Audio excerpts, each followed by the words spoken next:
अस्सलाम वालेकुम दोस्तों, कैसे मिजाज हैं आप लोगों के। तो आज मैं आपको ऐसी 7 बड़ी गलतियां बताऊंगा कि जिसमें हर मुसलमान मुब्तला हो चुका है, जिसकी वजह से उसकी नमाज खराब हो रही है, उसकी नमाज काबिल कबूल नहीं हो रही है, उसकी नमाज पढ़ने का कोई फायदा नहीं। तो आइए चलते हैं और जानते हैं कि वो 7 बड़ी गलतियां क्या हैं जिनका सुधारना हमारे ऊपर फर्ज है। अगर हमने उनको नहीं सुधारा तो पूरी जिंदगी अगर हम नमाज पढ़ते रहेंगे तो हमारी नमाज कबूल नहीं होगी। तो सबसे पहले नंबर पर आता है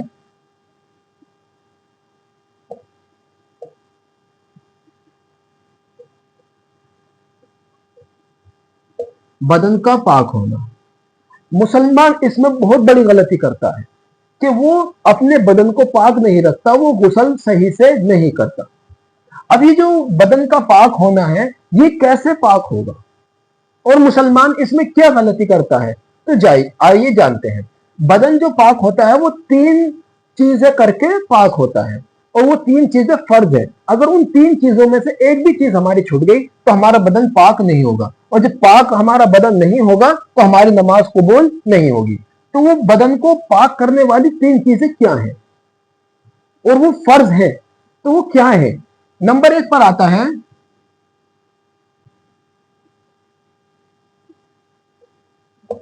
कुल्ली करना।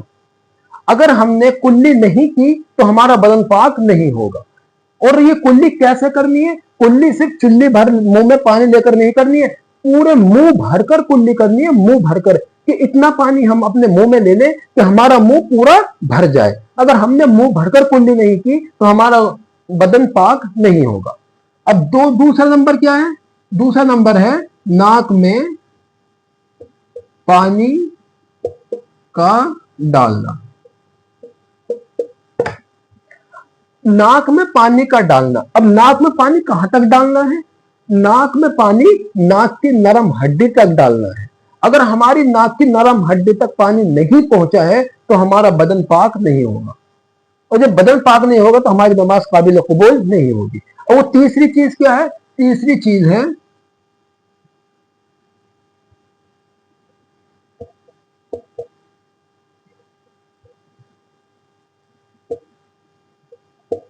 पूरे बदन पर पानी बहाना। अगर हमने पूरे बदन पर पानी नहीं बहाया तो हमारा बदन पाक नहीं होगा। और वो पानी किस तरीके से बहाना है? पानी हमें इस तरीके से बहाना है कि एक बाल बराबर भी हमारी कोई जगह, कोई हिस्सा सूखा न रहे जहां तक हमारा पानी ना पहुंचे। इसका खास ख्याल रखना है। इसी में मुसलमान गलती करता है कि अपने बदन को पूरी तरह से गीला नहीं करता, कुछ ना कुछ उसका सूखा रह जाता है, जिसकी वजह से उसका बदन पाक नहीं होता। और इन 3 चीजों को मिलाकर कहते हैं गुस्ल। इन 3 चीजों का नाम है गुस्ल। ये गुस्ल बदन को पाक करता है। अगर इस गुस्ल में हमसे गलती हो गई तो याद रखना कि हमारा बदन पाक नहीं होगा, और जब बदन पाक नहीं होगा तो हमारी नमाज काबिल कबूल नहीं होगी। तो ये तो होगी हमारा बदन का पाक करने का तरीका कि इन 3 चीजों के बगैर हमारा बदन पाक नहीं होगा। नंबर 1 पर है कुल्ली करना, नंबर 2 पर है नाक में पानी डालना। और कुल्ली कैसे करनी? मुंह भरकर कुल्ली करनी है। आजकल जो मुसलमान कुल्ली करते हैं वो चुल्ली भर पानी मुंह में लेते हैं और इस तरह कुल्ली कर देते हैं। वो इस तरीके से कुल्ली नहीं करनी है, वरना हमारी कुल्ली नहीं होगी, और जब कुल्ली नहीं होगी तो हमारा बदन पाक नहीं होगा, हमारा गुस्ल नहीं होगा। नाक में पानी डालना, ये नाक में पानी कहां तक डालना है? नाक में नरम हड्डी इसको बोलते हैं, यहां तक पानी का पहुंचाना फर्ज है। अगर यहां तक पानी नहीं पहुंचा तो हमारा नाक का फर्ज छूट जाएगा, यानी 3 चीजों में से एक चीज छूट जाएगी तो हमारा बदन पाक नहीं होगा। ये इतना इंपॉर्टेंट है, यानी हर इबादत की जड़ यही है, क्योंकि जब आप पाक होंगे तभी आप दूसरे जिक्र को अंजाम दे सकते हैं, अल्लाह की इबादत कर सकते हैं। जैसे नमाज, रोजा, इस तरीके के जो इबादत हैं वो आप अदा कर सकते हैं। अगर आप अपने बदन को पाक नहीं करेंगे, इन 3 चीजों को अदा नहीं करेंगे, तो आपकी कोई भी इबादत काबिल कबूल नहीं होगी।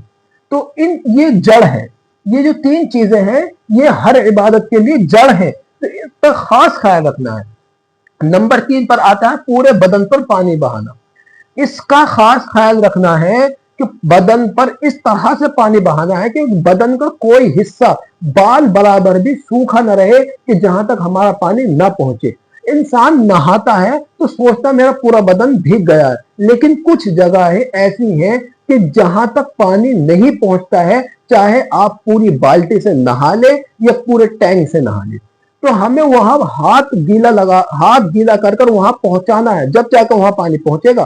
तो पूरे बदन पर इस तरह से पानी बहाना है कि एक बाल बराबर भी हमारा सूखा न रहे। अब दूसरी गलती क्या करते हैं, वो करते हैं किरात करने में, यानी कुरान करीम की जो तिलावत करते हैं उसमें वो गलती करते हैं, क्योंकि कुरान करीम की तिलावत का सही पढ़ना ये हमारे ऊपर फर्ज है। कुरान करीम की कोई भी आयत पढ़े, लेकिन अच्छे अंदाज से कवायद के साथ, तजवीद के साथ, गुन्ना इख्फा के साथ करके पढ़ेगा, तब जाके ये वाला फर्ज अदा होगा, वरना ये फर्ज अदा नहीं होगा। तो किरात में अक्सर लोग गलती करते हैं क्योंकि उनसे कुरान पढ़ने नहीं आता। कुछ लोग तो पढ़ते ही नहीं है, और जो पढ़ते हैं वो सही से नहीं पढ़ते, वो हुरूफ की अदायगी को अदा नहीं करते। लफ्ज कुछ और है, वो लफ्ज कुछ और पढ़ते हैं। मिसाल शीन है तो वो सीन पढ़ देते हैं, स्वाद है तो वो स्वाद को जात पढ़ देते हैं, पा है तो पा को ता पढ़ देते हैं। तो हमें अपने हुरूफ को अच्छे अंदाज में अदा करना है, हुरूफ की अदायगी निकालनी है। तो इसके लिए एक ही रास्ता है कि आप इस कुरान करीम की तिलावत को सीखें, कुछ टाइम निकालें जो आप कुरान करीम को दे सके। तो कुरान करीम की तिलावत करना ये हमारे ऊपर फर्ज है। अगर हमने कुरान करीम की तिलावत को अच्छे अंदाज में अदा नहीं किया तो हमारी नमाज काबिल कबूल नहीं होगी। नंबर 3 पर आता है रुकू करना। रुकू करना, ये रुकू करने में भी गलती कर देते हैं कि वो पूरा सही से नहीं झुकते। झुकने का तरीका ये है, रुकू करने का तरीका ये है कि आप अपनी पीठ को बिल्कुल बराबर रखें, अपने सर के बराबर अपनी पीठ को रखें, जब जाके आपका ये रुकू अदा होगा, वरना आपका ये रुकू भी अदा नहीं होगा, जिसकी वजह से आपकी नमाज खराब हो जाएगी बिल्कुल। नंबर 4 पर आता है सजदा करना। ये सजदे में भी बहुत गलती करते हैं। सजदे का तरीका ये है कि आप जब सजदा करें तो अपने हाथों की उंगलियों को हल्का सा खोल कर रखना है, अपने बाजुओं को पहलू से अलग रखना है, और अपनी कोहनियों को उठाकर रखना है, और अपनी रानों को पेट से अलग रखना है। मुसलमान इसका उल्टा करता है कि अपनी कोहनियों को जमीन पर बिछा लेता है, बाजुओं को पहलू से मिला लेता है, और रानों को पेट से मिलाकर सजदा करता है चिपक कर। ऐसा सजदा नहीं करना है, हमें खुल्लम खुल्ला सजदा करना है। अल्लाह के नबी की हदीस है कि आदमी को बिल्कुल खुलकर सजदा करना चाहिए। ठीक है, तो सजदा अगर हमने सुन्नत के खिलाफ करेंगे तो हमारा सजदा अदा नहीं होगा, और ये हमारा एक फर्ज छूट जाएगा। तो जब फर्ज छूट जाएगा तो हमारी नमाज कबूल नहीं होगी। ठीक है, नंबर 5 पर आता है तकबीर तहरीमा कहना। तकबीर तहरीमा कहना यानी तकबीर तहरीमा उसको कहते हैं जो सबसे शुरू में तकबीर होती है। सबसे शुरू में जो तकबीर होती है वो फर्ज है, अगर वो हमसे तर्क हो गई, छूट गई, तो हमारी नमाज काबिल कबूल नहीं होगी। जो पहली तकबीर सब बाद की तकबीर है वो सब सुन्नत है, वो सब सुन्नत है, लेकिन वो भी वाजिब है, जरूरी है। लेकिन जो पहली तकबीर है वो फर्ज है, उसका अदा करना हमारे ऊपर फर्ज है, फर्ज ऐन है। अगर हमने इसको पांचवें फर्ज को छोड़ दिया तो हमारी नमाज काबिल कबूल नहीं होगी। और नंबर 6 पर आता है क़ियाम करना। क़ियाम किसे कहते हैं? क़ियाम कहते हैं सीधा खड़ा होने को, यानी सीधा खड़ा होकर हमें नियत बांधनी है। जब हम नियत बांधते हैं तो हमें सीधा खड़ा रहना है, झुकना नहीं है, बिल्कुल नीचे नहीं गिरना है, और सुस्त नहीं खड़ा होना है, बिल्कुल चुस्त खड़ा होना है और सीधा खड़ा होना है। यह होता है क़ियाम करना। और नंबर 7 पर आता है अत्तहियात में तशहुद की मिक़दार बैठना।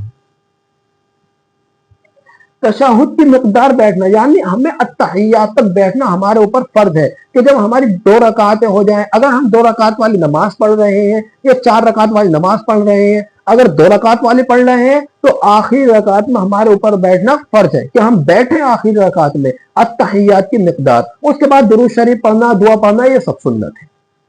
लेकिन अगर हमने अत्तहियात छोड़ दी, अत्तहियात नहीं पढ़ी, तो हमारी नमाज काबिल कबूल नहीं होगी और हमारी नमाज खराब हो जाएगी। तो नंबर 1 पर बदन का पाक होना, ये इसका सारा दारो मदार है इन 3 चीजों पर।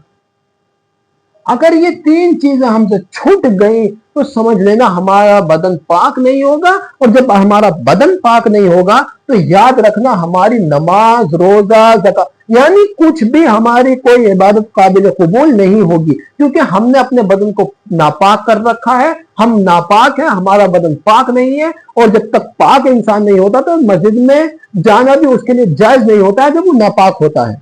अल्लाह के घर में आना भी जायज नहीं है अगर किसी इंसान का बदन नापाक है, वो नापाकी की हालत में, तो उसके लिए मस्जिद में आना भी जायज नहीं है। जब मस्जिद में आना जायज नहीं है तो अल्लाह की इबादत करना कैसे जायज हो सकता है? तो इसका हमें खास ख्याल रखना है। तो मेरे भाइयों, हम बहुत मेहनत करके ये आपके लिए निकालते हैं और टाइम देते हैं, तो मेरे भाइयों आपसे दरखास्त है कि इस वीडियो को ज्यादा से ज्यादा शेयर करना, कि हो सकता है आपके शेयर करने से किसी की नमाज सुधर जाए, किसी का गुस्ल सही हो जाए। वो इन 3 चीजों में से किसी चीज को छोड़ता होगा तो वो इन 3 चीजों को पूरी तरह से अदा कर लेगा।